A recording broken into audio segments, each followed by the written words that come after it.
Bonjour à tous. Aujourd'hui, on va voir un nouveau cours sur l'introduction au structuralisme. Introduction au structuralisme. Le structuralisme est un mouvement intellectuel qui a émergé au XXe siècle, influençant divers domaines des sciences humaines, notamment la linguistique, l'anthropologie, la littérature et la philosophie. Ce courant repose sur l'idée que des structures sous-jacentes universelles existent dans les systèmes culturels, sociaux et linguistiques, et que comprendre ces structures est essentiel pour comprendre la signification et le fonctionnement de ces systèmes. 1. Origine du structuralisme. Le structuralisme puise ses racines dans les travaux de Ferdinand de Saussure, un linguiste suisse dont les idées ont révolutionné l'étude du langage. Dans son cours de linguistique générale, Saussure propose que la langue soit étudiée comme un système de signes, où chaque signe est composé d'un signifiant, la forme sonore ou graphique, et d'un signifié, le concept ou l'idée qu'il représente. Cette approche met l'accent sur les relations et les différences entre les signes, plutôt que sur leur contenu individuel.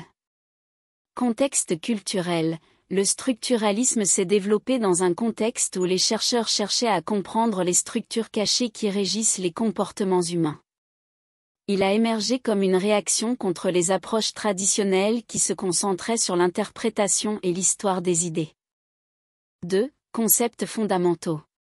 Signifiant et signifié. Selon Saussure, le signe linguistique est arbitraire, ce qui signifie que le lien entre le signifiant, la forme d'un mot, et le signifié, le concept qu'il représente, est basé sur la convention et non sur une ressemblance intrinsèque.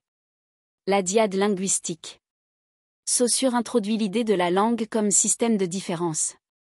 Un mot ou un signe n'a pas de sens en lui-même, mais prend sens par sa différence avec d'autres signes. C'est cette interrelation qui forme la structure d'un langage. Système de différence. Le structuralisme postule que les structures sont constituées par des oppositions binaires, par exemple, chaud, froid. Haut, bas. Ces oppositions sont fondamentales pour organiser la perception et la compréhension du monde. Le structuralisme ne s'arrête pas à la linguistique. Il s'étend à d'autres disciplines, comme l'anthropologie avec Claude Lévi-Strauss, qui applique ces concepts pour analyser les structures des mythes et des systèmes de parenté. De même, en littérature, Roland Barthes utilise le structuralisme pour décortiquer les textes et révéler les codes culturels qui les sous-entendent. Structuralisme en linguistique. Le structuralisme en linguistique a été principalement développé par Ferdinand de Saussure, dont les idées ont jeté les bases de l'analyse structurelle du langage. Son approche a transformé la linguistique en une science plus systématique, en mettant l'accent sur la structure sous-jacente de la langue plutôt que sur son évolution historique ou ses variations individuelles. 3. Théorie de Ferdinand de Saussure. Cours de linguistique générale, ce texte fondamental, compilé à partir des notes de ses étudiants, établit les principes du structuralisme linguistique. Saussure propose que la langue soit étudiée comme un système de signes interconnectés. Il introduit le concept de la langue comme une structure autonome, où chaque élément est défini par sa relation avec les autres éléments du système. Langue contre parole, Saussure fait une distinction essentielle entre langue et parole. La langue est le système abstrait de règles et de conventions partagées par une communauté linguistique. La parole est l'utilisation concrète de ce système par les individus dans des actes de communication. Cette distinction est cruciale pour comprendre comment le structuralisme se concentre sur les structures sous-jacentes plutôt que sur les manifestations individuelles du langage. Synchronie et diachronie, Saussure distingue également l'étude synchronique du langage, qui analyse les structures linguistiques à un moment donné, de l'étude diachronique, qui examine l'évolution historique du langage. Le structuralisme met l'accent sur l'analyse synchronique, car elle révèle les relations structurelles immuables qui régissent le système linguistique à un instant précis. 4. Application des concepts linguistiques. Analyse structurelle des phonèmes. Dans le cadre du structuralisme, les phonèmes sont étudiés en tant qu'unité distinctive de son, définie par leur différence avec d'autres phonèmes dans un système linguistique. Par exemple, en français, le phonème P se distingue de B par l'absence de voisement, ce qui permet de comprendre comment les sons fonctionnent dans la structure globale de la langue. Structuralisme en anthropologie. Le structuralisme en anthropologie est principalement associé aux travaux de Claude Lévi-Strauss, qui a appliqué les principes du structuralisme linguistique à l'analyse des cultures humaines. Lévi-Strauss a cherché à découvrir les structures mentales universelles qui sous-entendent les pratiques culturelles et sociales, notamment à travers l'étude des mythes, des rites et des systèmes de parenté. 5. Contribution de Claude Lévi-Strauss. Mythes et structures mentales. Lévi-Strauss soutenait que les mythes, bien qu'apparaissant divers et variés, reposent en réalité sur des structures universelles communes. Il a introduit le concept de mythèmes, qui sont les unités de base des mythes, similaires aux phonèmes en linguistique. En analysant les mythèmes, Lévi-Strauss a démontré que les mythes, à travers leurs variations, expriment des structures mentales fondamentales liées à la condition humaine. Étude de cas, mythes amérindiens. Dans ses travaux, comme Le Cru et le Cuit, Lévi-Strauss a analysé les mythes des peuples amérindiens d'Amérique du Sud pour révéler les structures binaires sous-jacentes, telles que cru-cuit, nature-culture, et vie et mort. Ces oppositions binaires, selon lui, reflètent la manière dont l'esprit humain organise le monde. Structuralisme en littérature. Le structuralisme en littérature a émergé comme une méthode d'analyse qui cherche à comprendre les œuvres littéraires à travers les structures sous-jacentes qui les composent. Au lieu de se concentrer sur le contenu ou l'auteur, cette approche met en lumière les systèmes et les codes qui organisent les textes. Roland Barthes est l'un des principaux penseurs associés au structuralisme littéraire, explorant comment les textes fonctionnent comme des systèmes de signes.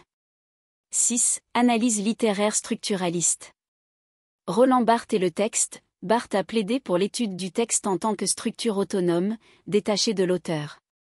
Dans son essai, La mort de l'auteur, il propose que le lecteur joue un rôle central dans la création de sens. Le texte devient ainsi un tissu de citation et d'influence, où le sens émerge des interactions entre les signes. Narratologie. Structure narrative. La narratologie, influencée par le structuralisme, examine les structures narratives qui sous-entendent les récits. Des chercheurs comme Gérard Genette ont analysé les différents niveaux de récits, tels que l'ordre, la durée, et la fréquence, pour révéler comment les histoires sont construites. Cette approche permet de comprendre comment les récits manipulent le temps et l'espace pour produire du sens. 7. Exemple d'analyse littéraire. Étude de texte, SZ de Roland Barthes. Dans SZ, Barthes propose une lecture détaillée de la nouvelle Sarrasine de Balzac, décomposant le texte en unités minimales appelées lexis.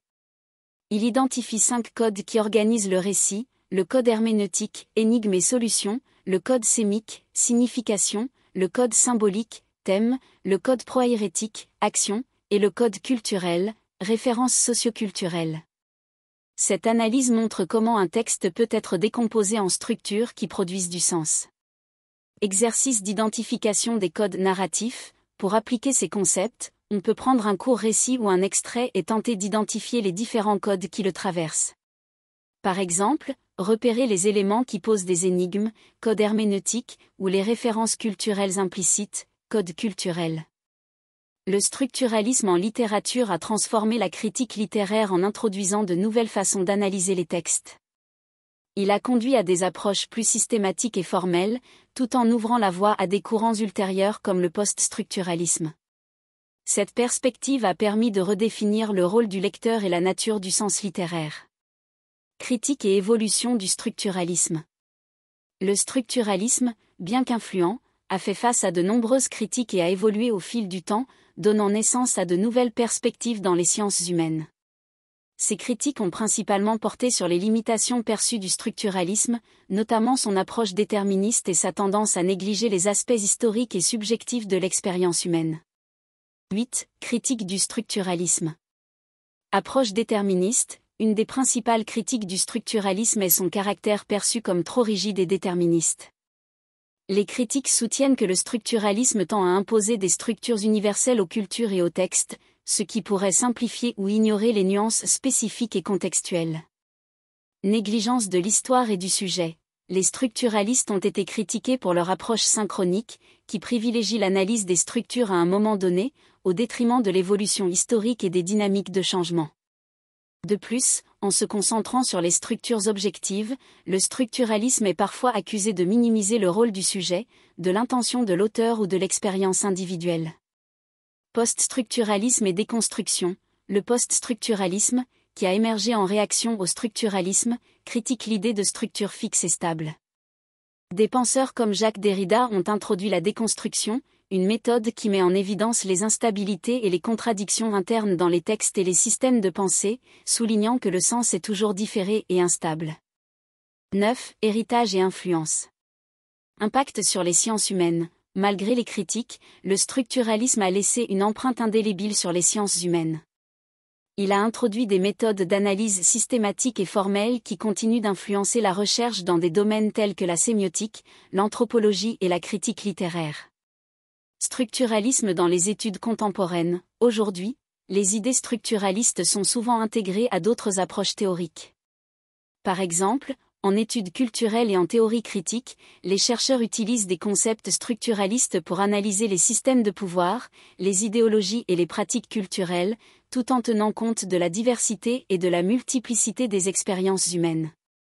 Le débat autour du structuralisme a enrichi la réflexion académique, poussant les chercheurs à reconsidérer les notions de structure, de sens et d'interprétation. Bien que le structuralisme ne soit plus la théorie dominante, ces principes continuent d'influencer la manière dont nous comprenons et analysons le monde. Merci infiniment de votre attention.